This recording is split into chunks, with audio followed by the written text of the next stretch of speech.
everybody, and welcome back. Apologize for the slight delay. We will hopefully be getting our guest Yopops here pretty soon, having some audio technical difficulties. He's Still working. not receiving anything on my end, Yeah.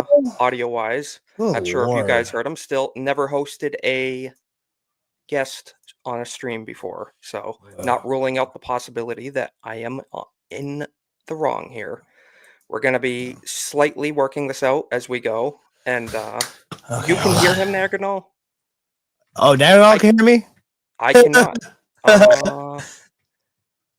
That's very bizarre. Check your Don't headphones. know why. Well, nonetheless, figuring this out as we go. Okay. Not sure what the issue is then, because I cannot hear him at all. That is slightly problematic.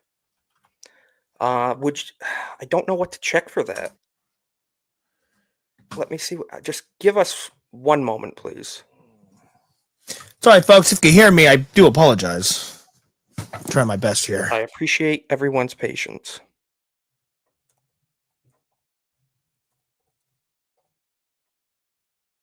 I may have to go on the phone if I might have to check and see if it'll work on my phone. Because if it doesn't work on my phone, then that'd be all. What's up, brother? Thank you for stopping by. Working on it. Oh, Boomering as we go.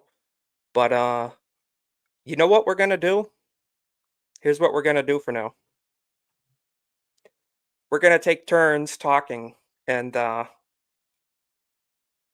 gonna be a lip reader tonight.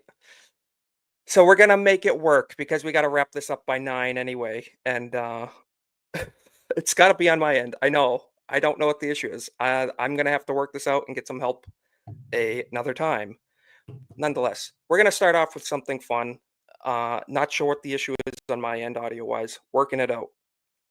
We're gonna share a couple fun things as we use a little time here. And I just want to start off with something kind of fun. We saw President Trump attend the NCAA heavyweight national title. And as you can see, we had a second lieutenant from the Air Force, Wyatt Hendrickson. And look at how he treats our president. It's fantastic. Yeah, I think that's pretty fantastic. It's nice to finally see a little bit of patriotism in our sports again. And I'm of course assuming you guys heard the audio on that, at least to the best of our ability. We got Yopops. Can you hear me now? I can't. Okay, so it is on my end. Oh, Okay, this is really not good on my end. Okay, hold on. I'll go back. I'll go back and then we'll. Yeah, no? it's not. You're fine on your end. I'm not getting. Okay. I'm not getting audio from Yopops. I apologize. Don't know what the issue is. I'm gonna have to get a little better educated on StreamYard. Sorry for the boomerang, but we're gonna try to have them on the best of our ability. And I don't know what to tell you about this. I'm very new to streaming, so yeah. So we don't know. Yopops hears me. I don't hear him. You guys hear him. You hear me. You hear the videos. It's a very bizarre situation. Don't know what to tell you. You know what we can do actually is go on a personal Discord call, person to person.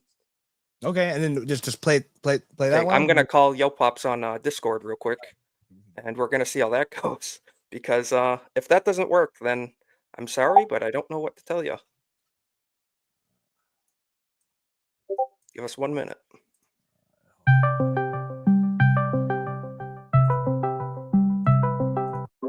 Okay. Can you hear me? Alrighty, I hear you now. Okay, there we go. Sounds good. This might work. We might be able to do this. All right, let's do this. This might work. Okay, everybody, let us know if everything's coming all right on your end. We're gonna try to move forward. So I apologize. I am very, very new to this. So we're gonna take a look. Thank you for stopping in, Yopops. And Yopops, I appreciate you stopping by. We're just doing a little impromptu thing right now. I don't know. Thank you for having me, man. It's the honors all me over here. Honors all mine. Absolutely. So since we have about 40 minutes left, we're gonna try and make the best of it. I apologize. This is 100%. You're good on your end. It's me, so I take full ownership of the delay. But we're just gonna get into a few fun things before we get into a couple articles. And so here you can see Babylon B posted earlier, and this went viral, 28 million views. Elon Musk disguises IRS building as Tesla dealership, so Democrats will burn it down. I think that's pretty fantastic, actually, and that's just one little funny thing I wanted to share. I know that's like a funny meme and everything, but man, the whole like rise of like this nonchalant domestic terrorism against Teslas, like it's freaking insane what's going on right now, man.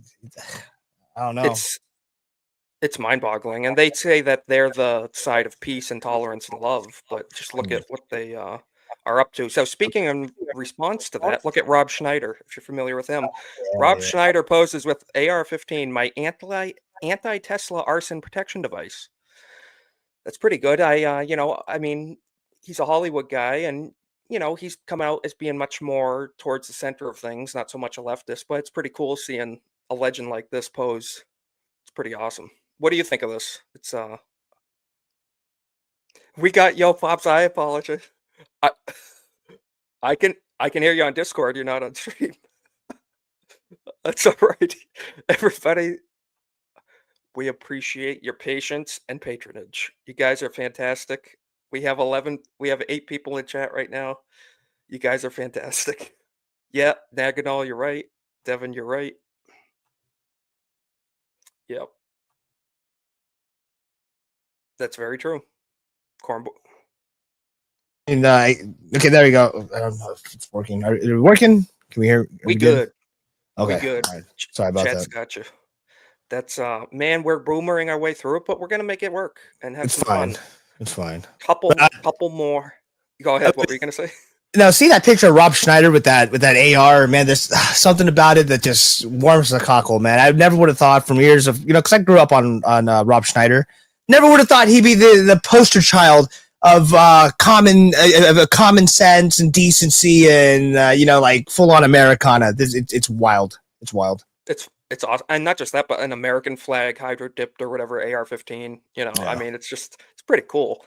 Yeah, I'm sure. I don't know his stance on Second Amendment right out, but I mean, probably wouldn't have been a picture he would have taken 10 years ago. Just with how things have changed in the world since. Mhm.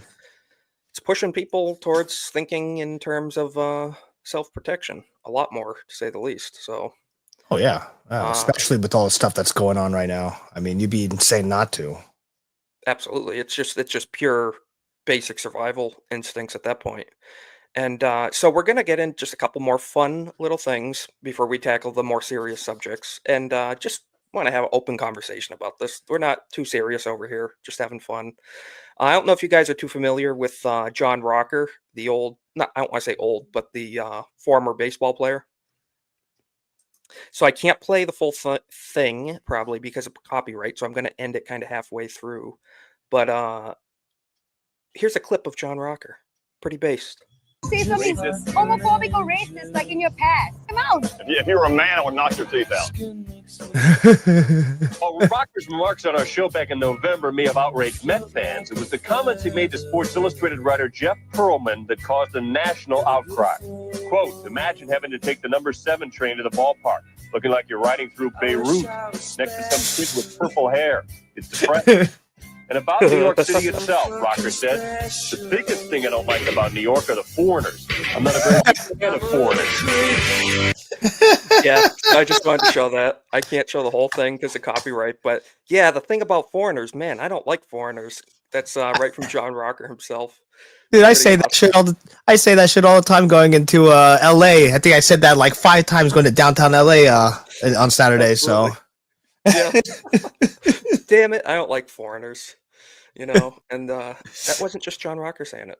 But here is a little thing I just want to post. We were talking about pyramids earlier and the stuff they're saying they're scanning under the pyramids over in Egypt and stuff. So Gary Nerdrotic posted that I think I know what it is, and that's a picture of the mines of Moria from Lord of the Rings. And because we always talk about, people talk about hidden civilization stuff, ancient technology, all sorts of conspiracy level stuff, and a lot of speculation as to what is going on. I saw a meme. It was like the obelisk in the Washington Monument obelisk. It was kind of that thing, but like the tip was the part that was coming out of the desert sand, and then like the whole bottom underneath the ground was like the full on obelisk. But I know it's just a meme, but I was like, huh, that'd be interesting if it, like how many layers that really does go down. And there's I've heard theories that they were like they were built to bring in transmissions from beyond our world and things like that were kind of like acting as satellite dishes. I don't know what the validity of that is, but I mean, who knows, man. It makes you think, because we know the technology, Nikola Tesla, energy transceivers and receivers and stuff. Yep. It really makes you think. Forbidden history, ancient technology. People have talked about some of these stones that are there in the pyramids could not have been moved by any technology they had at that time, most likely. And it just makes you think. And there's there's like minerals and things like that that has their own energy, has their own like vibrations and stuff. And I forget who said it, but like I heard it somewhere, but they're saying that like you have to look at our world and our realm through vibrations and like God, what's the word I'm looking for here? Like through like electromagnetic fields and things like that. Like there's way more things than just the physical that we could actually see and touch and smell and all that. There's so much more than what's before our eyes. There's energy and different layers. You want to talk about dimensions, all sorts of stuff. And just on the atomic level, you're right. Everything's just constantly vibrating pretty much. And a lot of energy holding stuff together. And and I don't want to go off the rails here, but if we kind of start getting into like a theological like discussion into something like that, I think we're kind of like, if we separate like the faith aspect of like the theological things, there's even an argument that like it could have just been a way for humans to explain before the times of science and things like that, of like these energies and things that are going on. That could have been like the spirit, or it could have been like God, or what I mean. Like, but like I said, we're slicing hairs. I'm kind of separating like the faith aspect beyond theology. So that just kind of, I mean, you make a point, because I was watching Forbidden Frontier, which is a Nerdrotic production, and they had a guest on, and they were talking about how even the natives in Australia thought that a shooting star was an ancestor's spirit flying over by. Oh yeah. And we know now that's a shooting star. So. But so we're going to move into real quick big news from this week. SpaceX, Elon Musk's company, he rescued the astronauts that were stranded in space. They were out 9 months stranded in the International Space Station, and thank God they finally made it back to Earth. So here is an official post from the White House, and it says, "Promises made, promises kept. President Trump pledged to rescue the astronauts stranded in space for 9 months. Today, they safely splashed down in the Gulf of America, thanks to Elon Musk, SpaceX, and NASA." And I love that part, the Gulf of America. I can finally hear that. I'm surprised there's no trademark thing on there, like TM, like Gulf America TM. I mean, if you guys notice too, a lot of lefty-leaning news sources are not calling it that. They call it the Gulf, or the ocean off of Texas, or the ocean off of the west coast of Florida. Good Lord. They're doing everything to beat around the bush. So we're just going to take a quick look at this and see how they got down. I'm not sure how we are for audio. To float freely. 400 meters. But, it's pretty amazing. They're still using technology that they were gorgeous using bluebird day 60 here years that we ago, have parachutes. for the splashdown of Crew 9. It's in screen, continuing to monitor progress.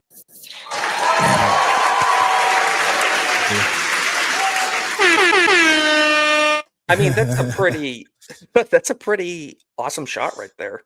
That's something that was not being undertaken at all by the Biden administration whatsoever.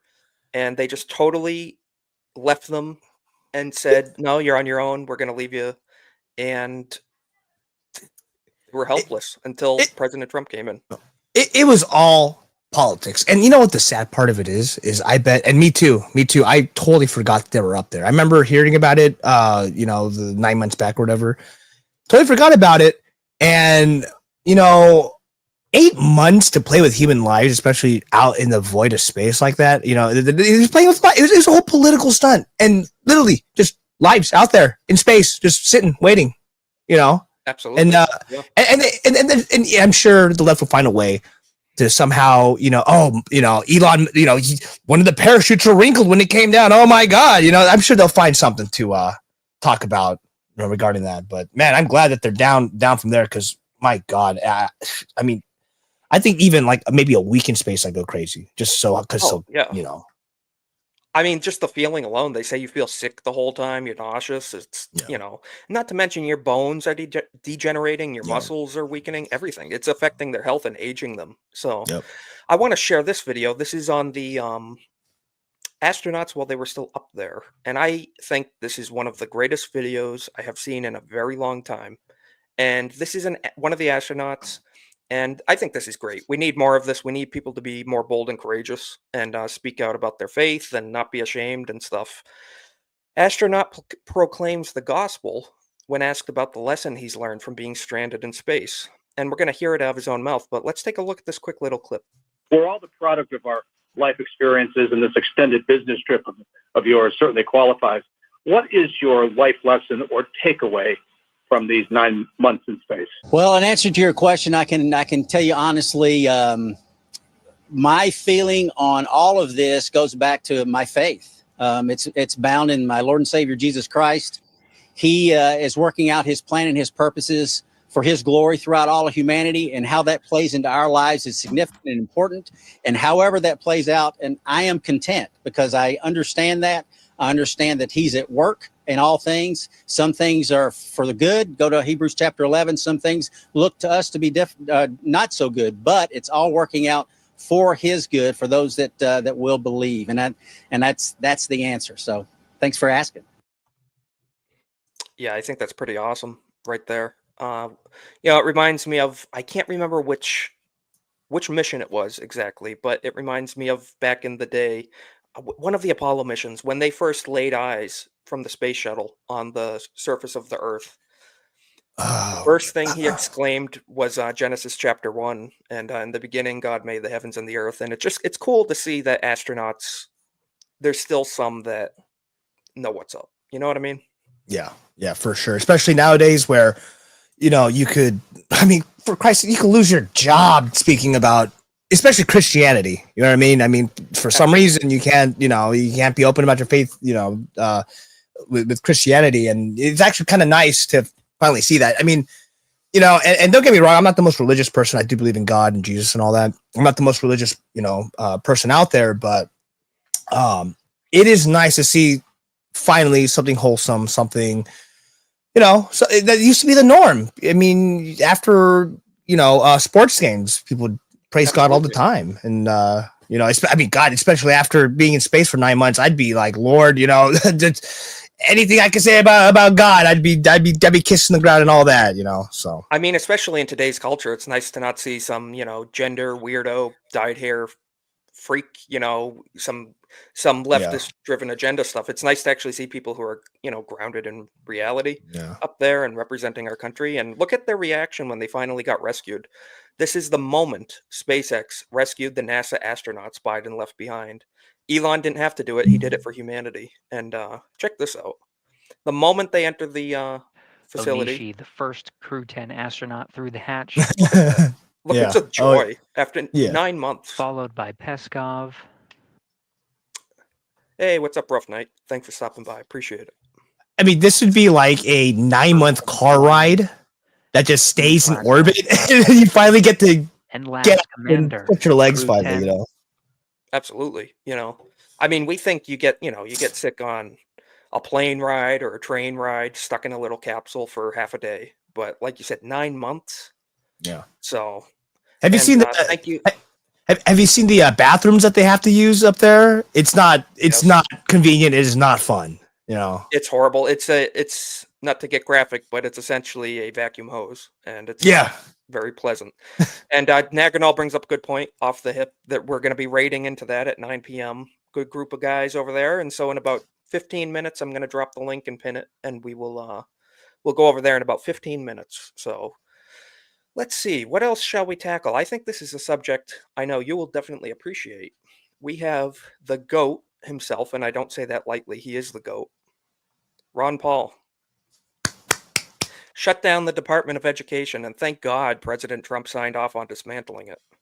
So here is a article from today, March 24th of Dr. Paul himself. And we're just going to read a little bit of it. And if you guys want to check it out, I will link it below. But right here, Dr. Paul speaks on President Trump's executive order from last week titled Improving Education Outcomes by Empowering Parents, States, and Communities could help bring a major step toward restoring constitutional government and improving education. The executive order directs that the Secretary of Education, to the maximum extent appropriate and permitted by law, take all necessary steps to facilitate the closure of the DOE and return authority over education to the states and local communities. This action is directed to be taken, though, while ensuring the effective and uninterrupted delivery of services, programs, and benefits on which Americans rely. And just to stop there, the Secretary of Education, I'm not sure if you know this, but I believe that's Linda McMahon, the famous Vince McMahon's wife No, or no ex-wife. way. Yeah. Get out. Yeah, it's Linda McMahon is our current Secretary of Education. And so that's pretty cool. And when she was sworn in, she had a couple wrestlers, I think Triple H and a couple other guys sitting behind her in her confirmation hearing. So that's pretty cool. That's funny. That's awesome. Yeah. And we're in the attitude era of America. We're just going to go down a little more on this. And then I want to point out the left is really freaking out about this, like big time. They're like, oh, America's going to be illiterate. America's already illiterate.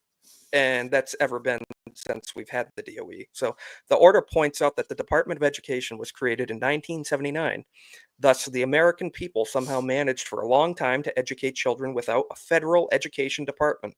They could certainly do so again. Yeah. The federal government introduced significant funding to local schools in the 1950s. Some of this early funding was targeted at science education as a response to the Soviet Union's launch of the Sputnik satellite. The first major legislation providing funding for and imposing regulations on local government schools became law in 1965.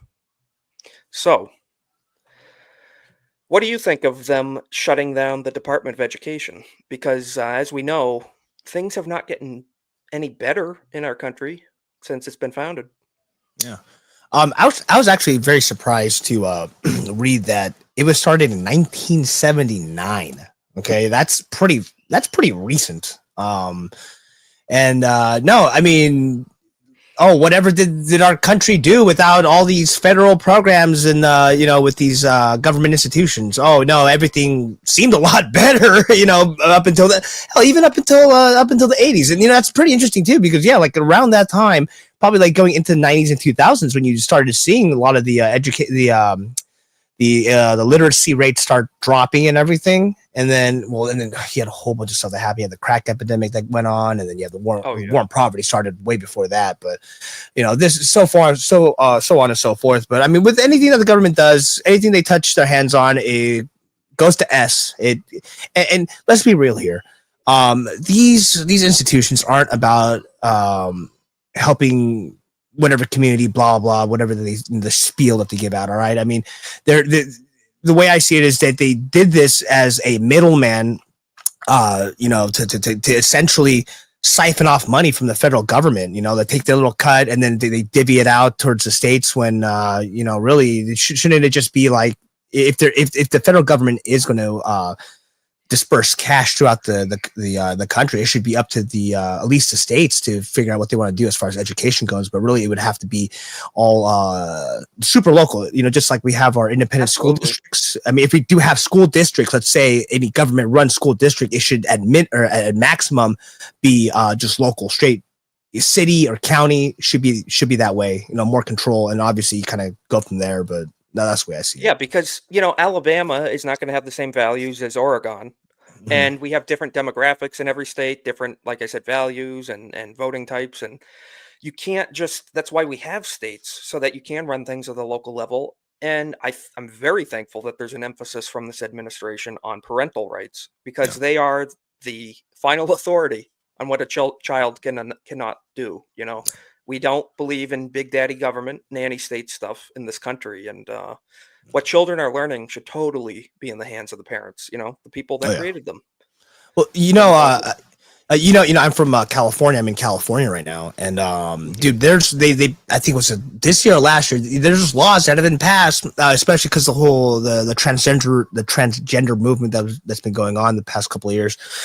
Essentially, there's a law on the books now where parents can have their children taken by CPS if they don't,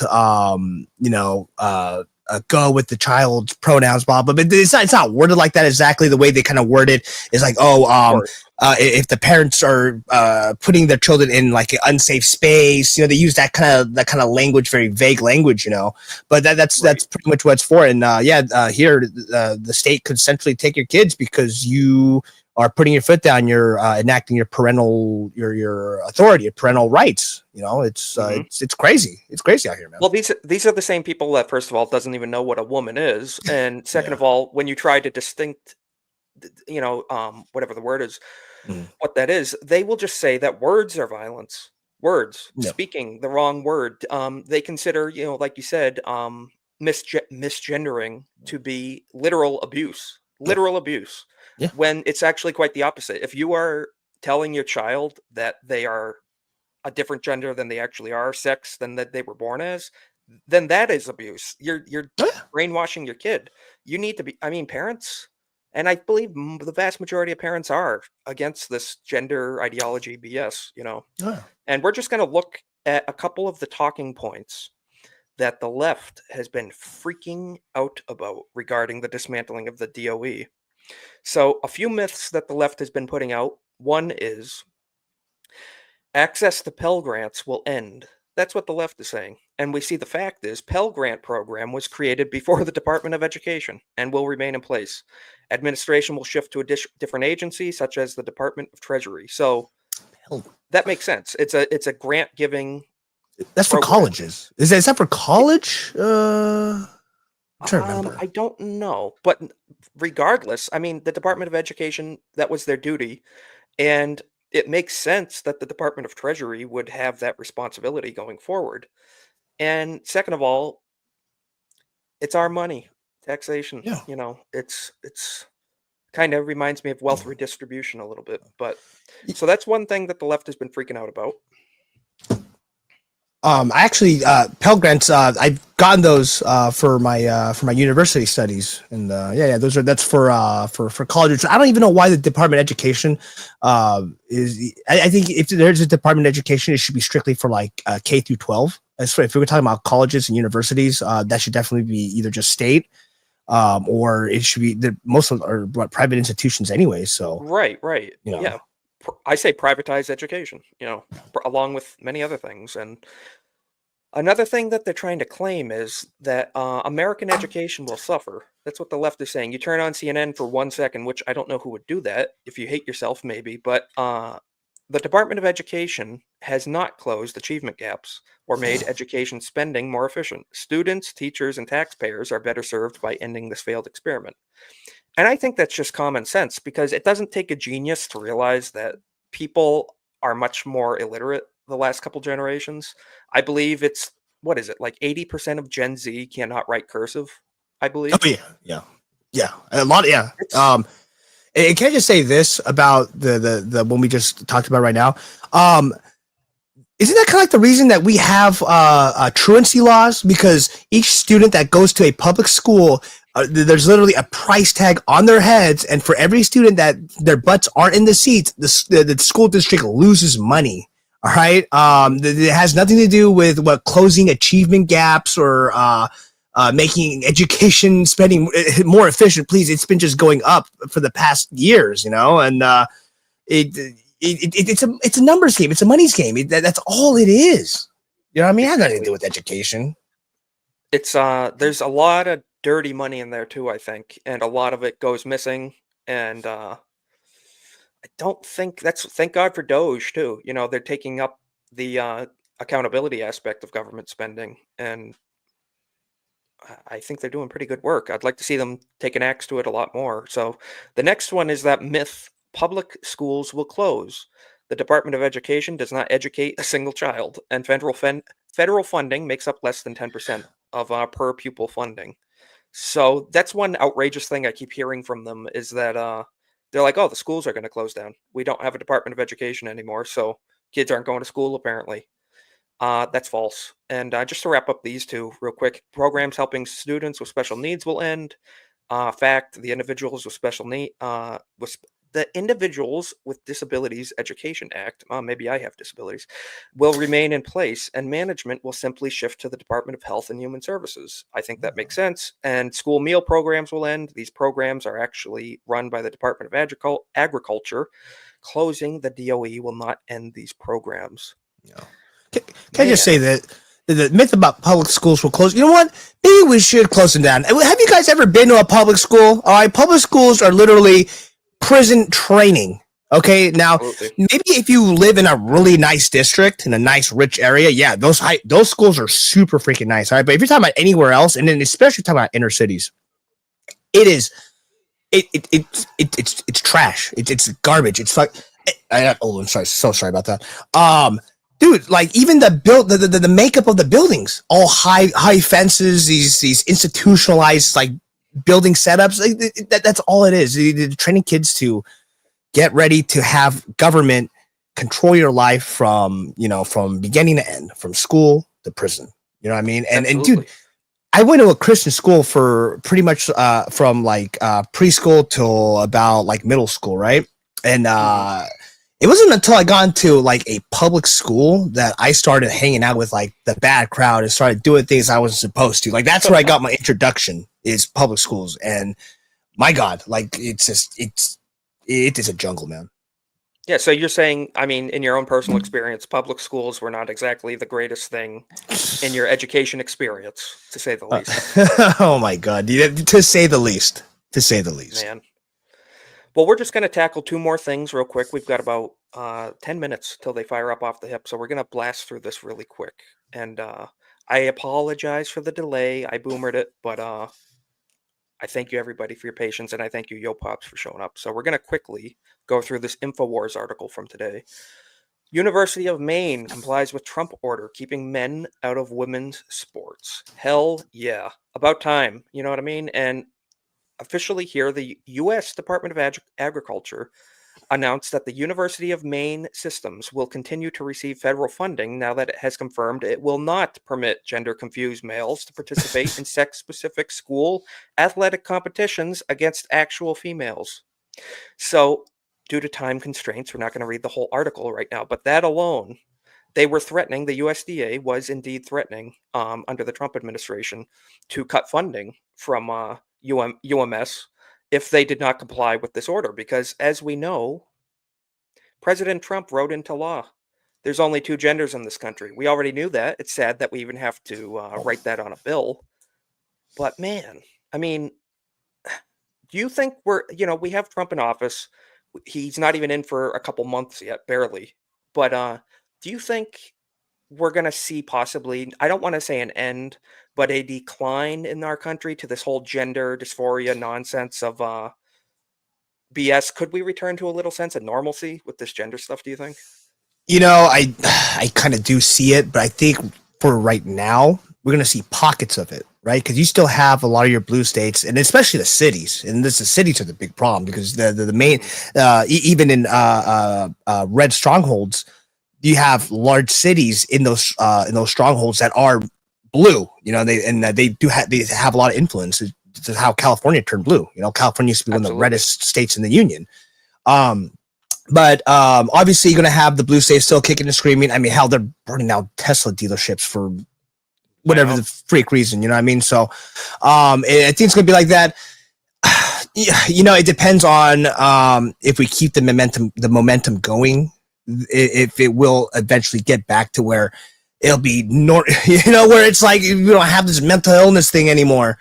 But I think for now, for the seeable future, it's going to be a bit of a battle, because we'll have our strongholds, and it's essentially a civil war right now. It's a civil war with guns, just to information. It's an ideological and things like that. civil war. Exactly. It's an information war, you could almost say. You know. Exactly. And it's going to be that push and pull, and it just, I guess, for lack of better words, it's just vigilance. We're going to have to be vigilant about it, and maybe in due time there'll be some normalcy. But I think you're right. And like the old quote, eternal vigilance is a necessary thing for us. We can't get complacent like we have in the past. Like, oh, we won the presidential election, now we're going to sit back in the midterms and we're not going to vote. We're not going to get out. We need to keep the pressure up and play as if we're 20 points behind, essentially, Yeah. And knock one more thing out of the subject bin here. We're going to talk about quickly the JFK files. Now, we've got a lot to work through. We're going through the highlights, and I'm really appreciative of this post where it really kind of consolidates a lot of the head topics. And, of course, verify, fact check this stuff yourselves. We're not claiming to have the answers on any of this, but this summarizes it up as, so what do the JFK files tell us so far? It tell us that, and I'm going to correct this, JFK did not. JFK Jr. in the 90s called Senator Joe Biden at the time a traitor. He called him a traitor. He listed that in an official letter that was released in these files. JFK Jr. wrote a letter to Senator Biden saying, Senator Biden, you're a traitor to your nation. So that's very interesting. And we found out that the CIA orchestrated the entire thing. And links to Mossad in Israel. We found out that the word Israel was redacted many, many, many times from the files. Links to the Syrian Mafia, ? And Gary Underhill was murdered after revealing it was a CIA operation. So that is quite telling, I think. Obviously, we can get in at another time when we have more time on the JFK files. But what is your initial impression? None of us have had the time to go through it fully. But how are you feeling about the JFK files being dropped and what we've gotten out of it? Like anything stand out to you, or? Well, definitely the Israel part definitely stands out to me for sure. Another thing, the biggest thing that stood out to me was I had to make sure that said Joe Biden because my God, how long has that guy been alive for? Good Lord, my God. I know. Yeah, I mean, he was there when all that, and he was in high levels of politics, right? Like, wow, like, and you know what? And that just kind of goes to show the insidiousness, that how deep everything really goes, how long this stuff's been going on for, and we don't even know half of it. This is just 2 pages out of it, and then we have all the redactions and stuff. I'm sure that we're stuff that we'll never know. So, but I think it's a good thing. There's definitely a good thing that a lot of this stuff to come out, even if it is surface level, because now you have a lot of people thinking about it, people be talking about it, and now you really can't say, oh no, it was just Lee Harvey Oswald that did it. It was just the grass. No, it's starting to get a lot more deeper than that. You know what I mean? The conspiracy theorists were right. They were, and people don't realize, like, this is the original conspiracy theory, and it's amazing that, like, 2 generations later, we're finally getting some answers. And speaking of some answers, I just want to give a quick shout out. I'm not sure if he's still in chat, but I was on the Nerd Files the other day, which is Nerd Slap's channel. We got Nerd Slap. I was on episode 6 with ABF and Stankman and Big Back Gaming and all the other guys, and we discussed for about an hour and a half. The JFK files. Me? You good on your end? I kind of skipped out a little bit. That's okay. But We'll just move on. We're back. We're back. Right, I'm back now. Wrapping up just real quick. We got to raid into ABF in a moment. Thank you for dropping that too. Definitely everybody click on that. Go follow Yopops on Kick, YouTube, everything, X. There's your link tree. We got all your links. And I just want to say too, since we're doing some shout outs, we're shouting out Nerd Files. Go check him out. Shout out. I appreciate him having me on the podcast. But Yopops, we're going to quickly wrap up before we raid into ABF's stream. And with an hour, we're kind of limited, and we're a little limited more than usual today. But I appreciate you coming on. It was a good conversation, and hopefully we can do this again. I know it was kind of, technical difficulties starting out, but we got through it, and it seems like chat enjoyed it.